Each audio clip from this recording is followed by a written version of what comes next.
നമസ്കാരം. ഇന്നത്തെ ഒരു വാർത്തകളനുസരിച്ച് അല്ലെങ്കിൽ ഈ ദിവസങ്ങളിലെ വാർത്തകളനുസരിച്ച് തിരുവനന്തപുരം ജില്ലയിലെ കോൺഗ്രസിൻ്റെ ലിസ്റ്റ് ആൾമോസ്റ്റ് റെഡിയായി വരുന്നുണ്ട്. അതിൽ ഏറ്റവും പ്രധാനപ്പെട്ട ഒരു ട്വിസ്റ്റ് നടക്കാൻ പോകുന്നത് കഴിഞ്ഞ പാർലമെൻറ്റ് തെരഞ്ഞെടുപ്പിന് തിരുവനന്തപുരത്ത് മത്സരിച്ച രാജീവ് ചന്ദ്രശേഖറും അതുപോലെ ശശി തരൂരും വീണ്ടും നേമത്ത് വരുമോ? ശശി തരൂർ സംസ്ഥാന മന്ത്രിയായി വരാൻ മാനസികമായി സജ്ജമായി കഴിഞ്ഞു. വിദ്യാഭ്യാസ വകുപ്പ് മന്ത്രിയോ വിദ്യാഭ്യാസ വകുപ്പ് ലീഗിനായിരിക്കും.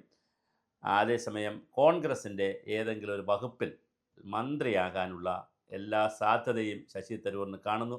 കാരണം അദ്ദേഹത്തിന് ഇനി അങ്ങോട്ടുള്ള ഭാവി എന്ന് പറയുന്നത് കേന്ദ്രത്തിൽ മന്ത്രിയാവാൻ എളുപ്പമല്ല. കോൺഗ്രസിനോട് ഫൈറ്റ് ചെയ്തുകൊണ്ട് അദ്ദേഹത്തിന് ഒരുപാട് കാലം പോകാൻ കഴിയില്ല. ബി ജെ പിയിൽ അങ്ങനെ പോകാൻ താല്പര്യമില്ല. അപ്പോൾ പിന്നെ ഏക ഓപ്ഷൻ കേരളത്തിൽ മന്ത്രിയാവുക എന്നുള്ളതാണ്. അതിലേക്ക് അദ്ദേഹം മാനസികമായി തയ്യാറെടുത്തു. നേമത്ത് അദ്ദേഹം മത്സരിക്കുവാനുള്ള എല്ലാ സാധ്യതയുമാണ് തെളിഞ്ഞു വരുന്നത്. ഇനിയും പല മണ്ഡലങ്ങളും റെഡിയായി വരും. നേമത്ത് ഒരു പക്ഷേ രാജീവ് ചന്ദ്രശേഖർ ഇന്നലെ തന്നെ പ്രചരണം ആരംഭിച്ചിട്ടുണ്ട്. ഒരു പക്ഷേ ശശി തരൂർ ഇല്ലെങ്കിൽ വൈഷ്ണ സുരേഷ് എന്ന് പറയുന്ന ഏറ്റവും ജൂനിയറായിട്ടുള്ള കൗൺസിലറെ നിർത്തി അവിടെ ജയിപ്പിക്കാൻ പറ്റുമോ, അല്ലെങ്കിൽ അവരൊരു മത്സരത്തിലേക്ക് കൊണ്ടുപോകുമോ? ഡോക്ടർ ഹരി, ജി വി ഹരിയുടെ പേരും അവിടെ കേൾക്കുന്നുണ്ട്. അങ്ങനെ രണ്ട് മൂന്ന് പേരുകളാണ് നേമത്തിപ്പോൾ കേൾക്കുന്നത്. എന്നാൽ മറ്റു മണ്ഡലങ്ങളിലും വളരെ രസകരമായ പേരുകളിലുണ്ട്.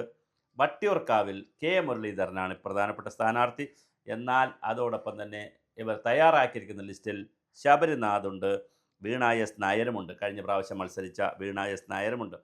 തിരുവനന്തപുരം സെൻട്രൽ മണ്ഡലം, അതായത് പിന്നെ ആൻ്റണി രാജുവിൻ്റെയൊക്കെ മണ്ഡലത്തിൽ വി എസ് ശിവകുമാറിൻ്റെ പേരുമുണ്ട്, കെ എസ് ശബരിനാഥനുണ്ട്, ശരത്ചന്ദ്ര പ്രസാദിൻ്റെ പേരുമുണ്ട്. അങ്ങനെ 3 പേരുകൾ അവിടെ വരുന്നു. അത് കഴിഞ്ഞാൽ M A Vahid, doctor S S Lal എന്നിവരുടെ പേരോടൊപ്പം തന്നെ അഖിൽ അഖിലിനാണ് കഴക്കൂട്ടത്ത് സാധ്യത കൂടുതൽ. എന്നാൽ എം എ വാഹിദിൻ്റെയും ഡോക്ടർ എസ് എസ് ലാലിൻ്റെ പേരും അവിടെയുണ്ട്. നെയ്യാറ്റിങ്കര പാറശാലയിൽ ചെല്ലുമ്പോൾ വി എസ് ശിവകുമാർ സെൻട്രലിലും പേരുണ്ട്, പാറശാലയിലും പേരുണ്ട്. നെയ്യാറ്റിങ്കരയിൽ എൻ ശക്തൻ. ഇനിയും പുതിയ പേരുകൾ വരുന്നു. ഫ്രീഡ സൈമൻ, വിനോദ് സെൻ എന്നിവരുടെ പേരും പാറശാല നെയ്യാറ്റിങ്കര ഭാഗങ്ങൾ കേൾക്കുന്നു. കാട്ടാക്കടയിൽ എം ആർ ബൈജുവിൻ്റെ പേരുണ്ട്, മലയങ്കിഴി വേണുഗോപാലിൻ്റെ പേരുണ്ട്, എം മണികണ്ഠൻ. ഇവരെല്ലാം അവിടുത്തെ പ്രമുഖ നേതാക്കളാണ്. ആർ വി രാജേഷ്, നേരത്തെ യുവജനക്ഷേമ കമ്മീഷൻ്റെ ചെയർപേഴ്സണായിരുന്ന ആർ വി രാജേഷിൻ്റെ പേരും കാട്ടാക്കടയിൽ ശക്തമായി കേൾക്കുന്നു. അതുപോലെ തന്നെ നെടുമങ്ങാട് എടുത്തു കഴിഞ്ഞാൽ എം ആർ ബൈജുവിൻ്റെ പേരുണ്ട്. എം ആർ എം ഷെരീഫ് അവിടെ നേരത്തെ മത്സരിച്ചിരുന്നു, അദ്ദേഹത്തിൻ്റെ പേരുണ്ട്. പാലോട് രവിയും 72 വയസ്സ് കഴിഞ്ഞെങ്കിൽ അദ്ദേഹത്തിൻ്റെ പേരും ലിസ്റ്റിലുണ്ട്. വർക്കല കഹാറിൻ്റെ പേരുണ്ട്. ഈഴവ പ്രാതിനിധ്യമുള്ളത് കൊണ്ട് തന്നെ ഡോക്ടർ എസ് എസ് ലാലിൻ്റെ പേരും സജീവമായി രംഗത്തുണ്ട്. കോവളത്ത് വിൻസെൻറ്റിൻ്റെ പേരുണ്ട്. ഫ്രീഡ സൈമൻ്റെ പേരും കോവളത്ത് ശക്തമായി കേൾക്കുന്നു. വാമനപുരത്ത് പാലോട് രവിയുടെ പേര് കേൾക്കുന്നുണ്ട്. രമണി പി നായരുടെ പേര് കഴിഞ്ഞ കുറേ ഇലക്ഷനുകൾ കേൾക്കുന്നു. ശരത്ചന്ദ്ര പ്രസാദിൻ്റെ പേരും വാമനപുരത്ത് കേൾക്കുന്നു. വാമനപുരത്ത് ശരത്ചന്ദ്ര പ്രസാദിന് ചില സ്വാധീനമുള്ളൊരു മേഖലയാണ്. അപ്പോൾ ശരത്ചന്ദ്ര പ്രസാദിൻ്റെ പേര് 1-2 മണ്ഡലങ്ങളിൽ കേൾക്കുന്നുണ്ട്. അതുപോലെ തന്നെ നായർ ക്രൈസ്തവ ഈഴവ വിഭാഗത്തിലുള്ള എല്ലാ ഫോർമുലയും വരണം. യൂത്ത് കോൺഗ്രസിൻ്റെ ഫോർമുല വരണം.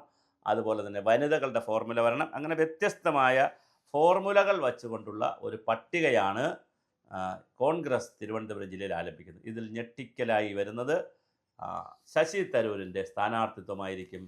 വളരെ ഞെട്ടിക്കലായി വരുന്ന നേമത്ത് വരുന്ന വളരെ പ്രധാനപ്പെട്ട ഒരു സ്ഥാനാർത്ഥിത്വമായി ശശി തരൂർ രംഗപ്രവേശം ചെയ്യുന്നു എന്നാണ് കേൾക്കുന്നത്. അങ്ങനെയാണെങ്കിൽ നേമം ദേശീയ ശ്രദ്ധയിലേക്ക് പോകും.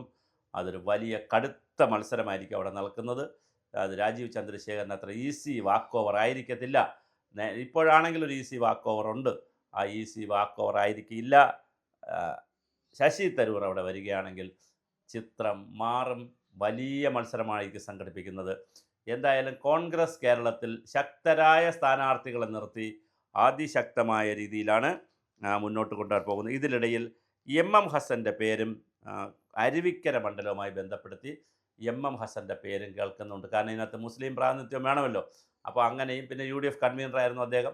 പല ഘടകങ്ങളുണ്ട്. എം എം ഹസൻ വളരെ സീനിയറായിട്ടുള്ള നേതാവാണ്, മന്ത്രിയായിരുന്നു, UDF കൺവീനറായിരുന്നു, മുസ്ലിം നാമധാരിയാണ്. അപ്പോൾ അങ്ങനെ ഒത്തിരി ഘടകങ്ങളുണ്ട്. അപ്പോൾ ന്യൂനപക്ഷത്തിനെയും കൊടുക്കണമല്ലോ. അങ്ങനെ നോക്കുമ്പോൾ വളരെ കൃത്യമായി എം ഹസൻ്റെ പേര് അരുവിക്കരയിൽ കേൾക്കുന്നു. അപ്പോൾ തിരുവനന്തപുരം ജില്ലയിലെ പ്രമുഖരായ മിക്കവാറും എല്ലാവരും വന്നു കഴിഞ്ഞു.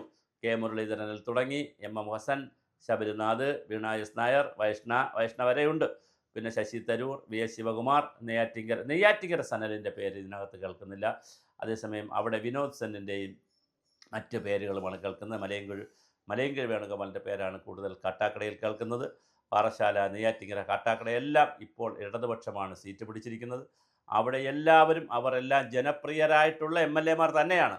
LDF ഇപ്പോൾ എടുത്തിരിക്കുന്ന തീരുമാനം, ജനപ്രിയരായിട്ടുള്ള MLA മാരുണ്ടെങ്കിൽ 2 പ്രാവശ്യം കഴിഞ്ഞാലും അവർക്ക് സ്ഥാനാർത്ഥിത്വം കൊടുക്കാം. നേരത്തെ 2 പ്രാവശ്യം കഴിഞ്ഞാൽ കൊടുക്കില്ല എന്ന് തീരുമാനിച്ചെടുത്തുനിന്ന് മാറി 2 പ്രാവശ്യം കഴിഞ്ഞാലും കൊടുക്കാം. അതായത് എന്ത് വിട്ടുവീഴ്ച ചെയ്തും നമുക്ക് തെരഞ്ഞെടുപ്പിൽ 3-0 മൂന്നാമത്തെ ഭരണം വേണം എന്നുള്ള ഒറ്റ അജണ്ട മാത്രമേ ആർക്കുള്ളൂ.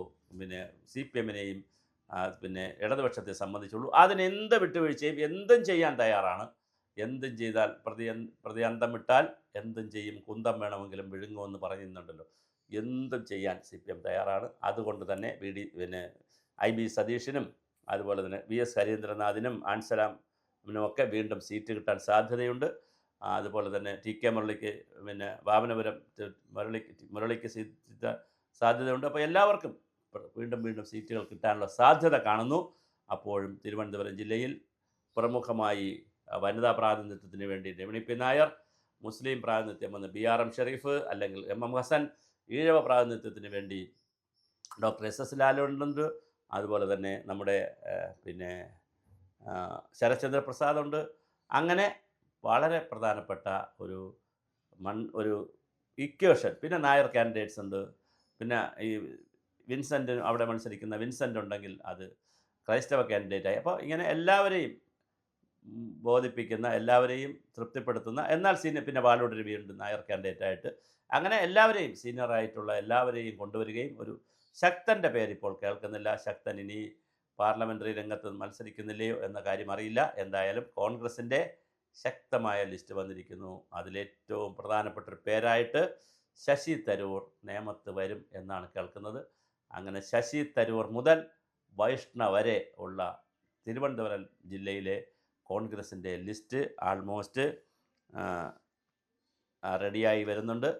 അതുകൊണ്ട് തന്നെ തീർച്ചയായിട്ടും വളരെ ശക്തമായ മത്സരം, ത്രികോണ മത്സരം തിരുവനന്തപുരത്ത് നടക്കുമ്പോൾ കോൺഗ്രസിൻ്റെ സ്ഥാനാർത്ഥികളെയാണ് ഏറ്റവും കൂടുതൽ വളരെ പെട്ടെന്ന് തന്നെ അനൗൺസ് ചെയ്യുന്നു. അതിൽ വട്ടിയൂർക്കാവ്, നേമം, കഴക്കൂട്ടം, കാട്ടാക്കട, തിരുവനന്തപുരം സെൻട്രൽ, ഈ 5 മണ്ഡലങ്ങൾ ഇഞ്ചോടിഞ്ചായിരിക്കും 3 മുന്നണികളും പോരാടുന്നത്.